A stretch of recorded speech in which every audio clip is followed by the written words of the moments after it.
Good morning, Bitcoin. Today is Wednesday, January 24th, 2018.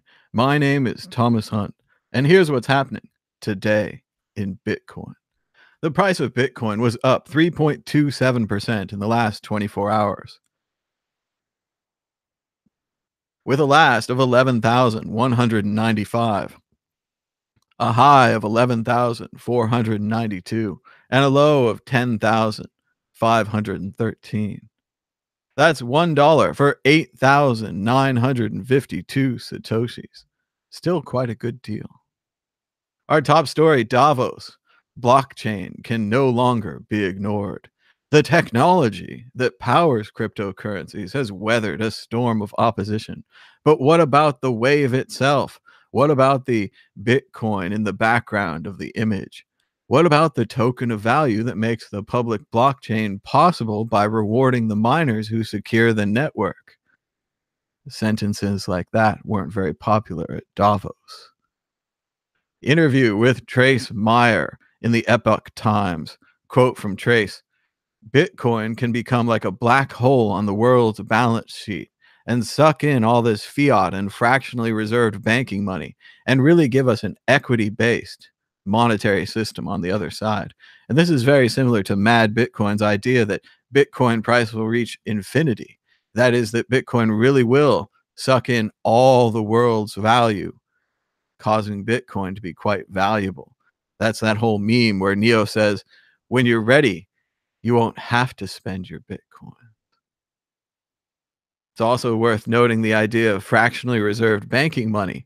What's really neat here, and I think this is Daniel Kraywitz's idea of hyper-Bitcoinization, is when the inflationary fiat side of the exchange, the current system, starts to crank up and print more money, then use that money to buy Bitcoin, then crank up and print more money and use that money to buy less Bitcoin. They're continually devaluing their system. Bitcoin is getting stronger and bigger. According to Christopher Attender, we're seeing significant BISC network trading volume in January, and the month isn't even over yet, thanks to everyone supporting decentralized exchanges by actually using them. Be your own exchange. And as you've heard, the BitSquare network is now called BISQ, BISQ. Check it out today, and you can do a decentralized exchange. That means you could exchange one cryptocurrency for another cryptocurrency without a middleman for the first time in human history. 50 Cent. I forgot taking 700 Bitcoins for 2014 album. The stake is now worth millions. And as some of you may recall, back in 2014, 50 Cent offered his album in exchange for Bitcoin online. And quite a few people back in the day took him up on it, got their download, and 50 Cent got their Bitcoins. The question is that you're asking at home, how much are 50 Cent Bitcoins worth? $7,821,000. Pretty good for a record album. The Lightning Network continues to grow at a staggering rate, doubling in size in the last 24 hours. Companies like Coinbase and BitPay can either keep up and implement SegWit or become dinosaurs like AOL. And as you can see in the graph below, the Lightning Network is growing and has doubled within the last 72 hours. It's incredible. Adam Back lecturing Coinbase on Twitter. The other point is Coinbase is not using batching or using SegWit. So if you factor that in, up to 2 times smaller from SegWit and up to 5 times smaller from batching, but not fully combining and not always, say 5 times smaller on average, maybe they're paying 50 times what they could versus Bitstamp for payment, just showing again how when Coinbase refuses to adopt new technology like SegWit and doesn't batch their transactions, they're charging their users incredible unnecessary fees, and they're also charging them to their company as well. In other words, the hodlers are the floor on the Bitcoin price. Once enough people sell their Bitcoin, only the hodlers are left, and they're ready to buy more, which increases the percent of the total supply of Bitcoin, which is held by the hodlers. Just repeat this cycle a few more times and you realize what's happening with Bitcoin. people are realizing that it has value. And the value that it has is that you can hold your money for a long time and no one can do anything to it. And that's an incredible value. And if you want to send your money to someone that the government doesn't agree with, like WikiLeaks or Noam Chomsky or whatever, you can do it because it's Bitcoin. Here's Kyle's article in Forbes. Check it out. Kyle Torpy, friend of the network, in Forbes magazine. Very cool. Telling people about what the hodl is. And we had a neat discussion below this on Twitter where someone sent us a chart showing how the hodl actually works in economic terms. He says, hodlers make demand and supply curves price elastic. So it doesn't matter what the price is. The supply and demand will work itself out. And then, of course, people came in, they said, hodlers are going to get burned so hard when we enter a bear market. But look, it's an image. Phoenix rising from the ashes? The answer is yes. And we've got the clip of CNBC showing Dogecoin, Potcoin, and PandaCoin all in the air, labeling all three of them as ICOs. Here it is one more time. Researchers point out that the typical ICO has no customers, no revenue, and in most cases, no working product. Plus, different countries have varying levels of regulatory strictness for ICOs, which makes this market vulnerable to hack. No customers, no revenue, and no product. That's an amazing statement about the ICOs. Of course, Dogecoin just kind of launched their coin. Potcoin and PandaCoin launched their coin as well.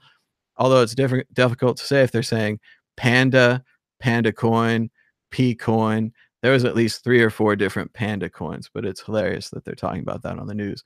And we have a message from Richard Hart.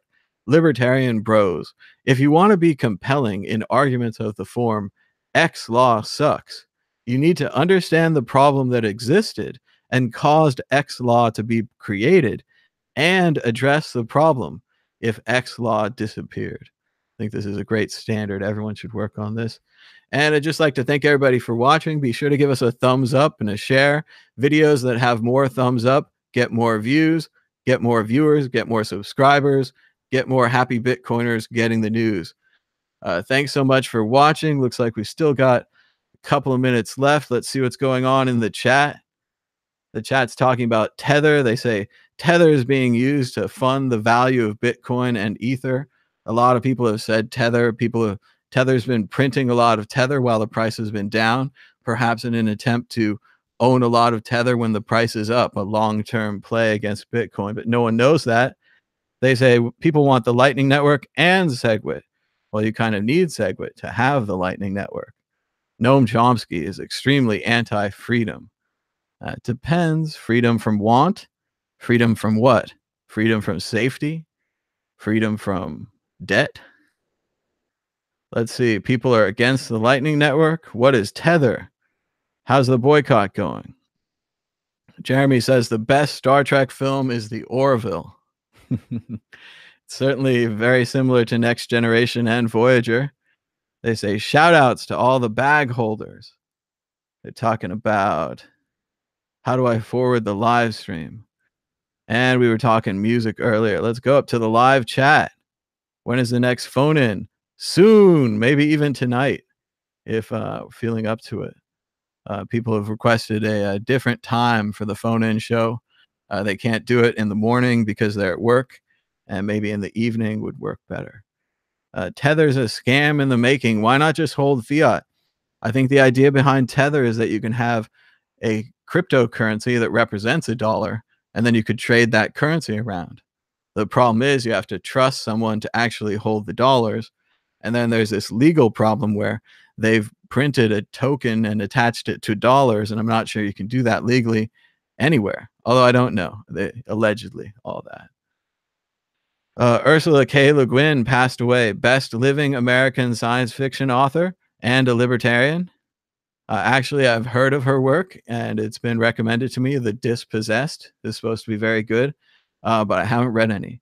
But it is always sad when an author and a great author passes away. So I would like to check out her work. We're saying fun, fun, fun.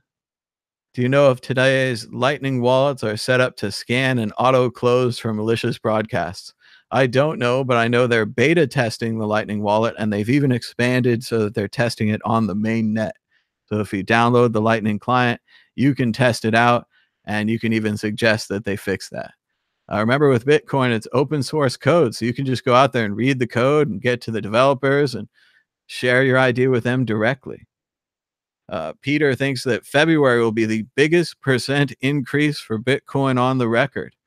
People are pro Bitcoin, they're pro the Lightning Network. They say they're leaving from Amsterdam, say running out of time, but everyone should pound the like button. And that's right, more likes, more views. And be sure to subscribe if it's your first time here. Until next time, this has been Today in Bitcoin. Bye bye.